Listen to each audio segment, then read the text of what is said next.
Perkenalkan, nama saya Ana.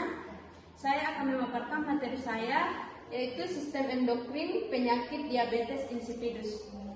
Diabetes insipidus atau DI adalah gangguan sistem endokrin yang terjadi akibat kekurangan hormon antidiuretik, hormon ADH atau ketidakmampuan ginjal merespons hormon tersebut. Hormon ADH diproduksi oleh hipotalamus dan disimpan di kelenjar hipofisis posterior yang berfungsi mengatur keseimbangan cairan tubuh dengan meningkatkan reabsorpsi air di ginjal sehingga urin menjadi lebih pekat. Pada diabetes insipidus, gangguan ADH menyebabkan tubuh tidak mampu mempertahankan cairan sehingga urin keluar dalam jumlah sangat banyak dan encer atau poliuria, disertai rasa haus berlebihan, polidipsia. Adapun etiologi diabetes insipidus terjadi akibat gangguan produksi ADH atau gangguan respons ginjal terhadap ADH. Adapun penyebab meliputi yang pertama kerusakan hipotalamus atau hipofisis DI sentral, yang kedua cedera kepala, yang ketiga tumor otak, yang keempat infeksi sistem saraf pusat, yang kelima operasi otak, yang keenam kelainan genetik penyakit ginjal kronis DI nefroni, yang ketujuh penggunaan obat seperti litium, yang kedelapan gangguan elektrolit, yang terakhir kehamilan DI gestasional. Adapun patofisiologi pada diabetes insipidus terjadi gangguan hormon ADH atau respons ginjal terhadap ADH. Pada kondisi normal, ADH meningkatkan reabsorpsi air di tubulus ginjal sehingga urin menjadi pekat. Namun pada DI reabsorpsi air menurun sehingga air banyak dikeluarkan melalui urin. Akibatnya terjadi yang pertama poliuria atau urin sangat banyak dan encer. Yang kedua kehilangan cairan tubuh. Yang ketiga peningkatan osmolaritas darah. Yang ketiga stimulasi pusat haus di hipotalamus.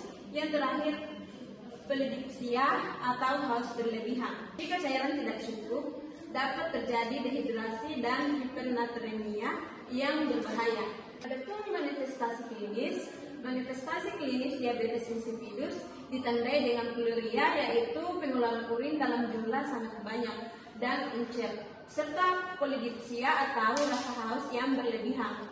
Pasien juga sering mengalami noturia atau sering buang air kecil pada malam hari.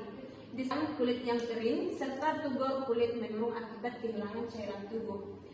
Selain itu, penderita dapat mengalami kelemahan, mudah lelah, penurunan berat badan, hipotensi, pusing dan sakit kepala. Pada kasus yang lebih berat, dapat terjadi hipernatremia yang disertai kebingungan hingga penurunan kesadaran akibat gangguan keseimbangan cairan dan elektrolit. Adapun penata laksanaan medis. Penata laksanaan diabetes insipidus bertujuan untuk mengontrol keseimbangan cairan dan elektrolit serta mengatasi penyebab yang mendasarinya. Pada diabetes insipidus sentral diberikan terapi pengganti hormon berupa desmopressin atau DDAFP. Sedangkan pada diabetes insipidus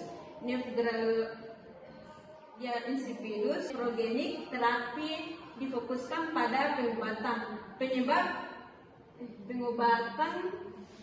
penghentian obat pemicu seperti litium serta penyesuaian diet. Selain itu, pasien dianjurkan untuk memenuhi kebutuhan cairan sesuai dengan kondisi tubuh dan dilakukan pemantauan ketat terhadap keseimbangan cairan, tanda vital serta elektrolit pada kondisi dehidrasi berat. Dapat diberikan cairan intravena untuk mencegah komplikasi lebih lanjut.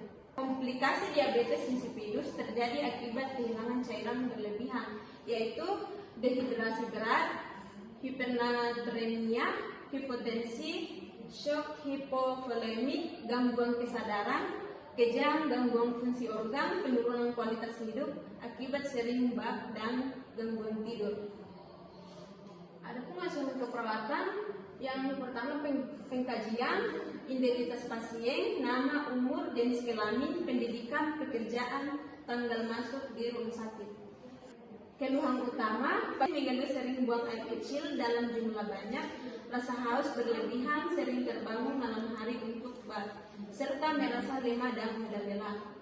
Riwayat penyakit dahulu, riwayat cedera, kepala, tumor otak, infeksi sistem saraf, pusat, operasi otak, penyakit ginjal, serta penggunaan obat-obatan seperti litium.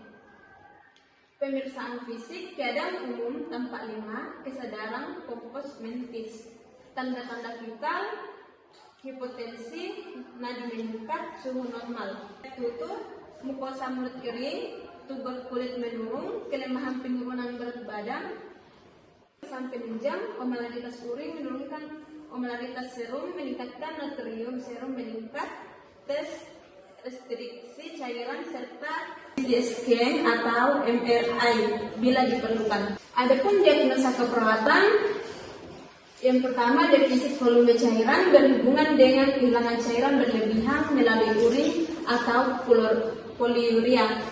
Yang kedua, risiko ketidakseimbangan elektrolit berhubungan dengan kehilangan cairan.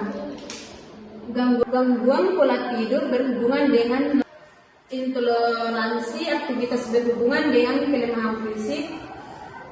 Defisit pengetahuan berhubungan dengan kurang informasi tentang penyakit dan pengobatan.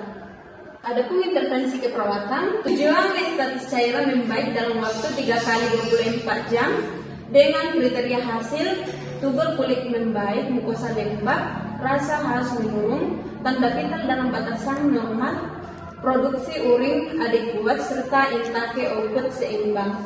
Intervensi, observasi, monitoring tanda-tanda vital secara berkala, monitor tanda dehidrasi atau mukosa kering, tubur menurun, rasa haus, kelemahan.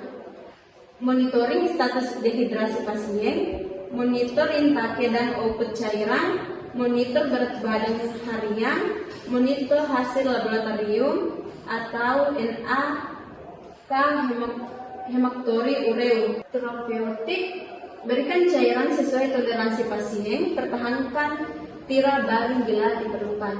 Edukasi, anjurkan pasien meningkatkan asupan cairan sesuai kebutuhan edukasi, tanda dan gejala dehidrasi. Kolaborasi, pemberian cairan intravena sesuai program terapi pemberian demonstrasi atau DDA-FP sesuai dengan indikasi medis.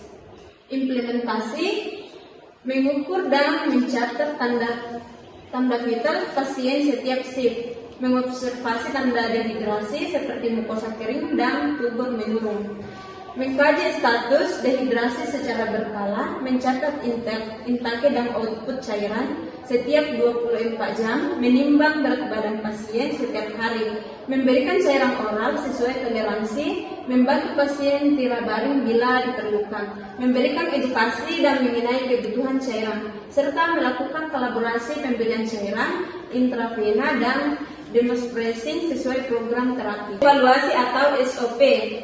Subjektif, pasien mengatakan rasa haus berkurang, frekuensi buang air kecil menurun, serta tubuh terasa lebih segar dan tidak lemah seperti sebelumnya.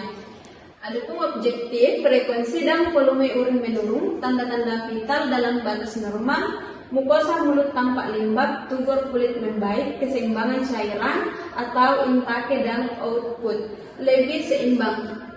Tidak ditemukan tanda-tanda dehidrasi. Asesmen masalah defisit volume cairan teratasi atau membaik, ditandai dengan keseimbangan cairan yang adekuat serta berkurangnya gejala poliuria dan polidipsia. Lanjutan pemantauan intake dan output cairan, monitoring tanda-tanda vital dan status dehidrasi pasien, anjurkan pasien mempertahankan asupan cairan yang cukup, kolaborasi pemberian terapi sesuai dengan program medis, lanjutkan edukasi mengenai penyakit dan pencegahan komplikasi. Itulah tadi pemaparan dari materi saya. Jika ada kurangnya mohon dimaafkan. Wassalamualaikum warahmatullahi wabarakatuh.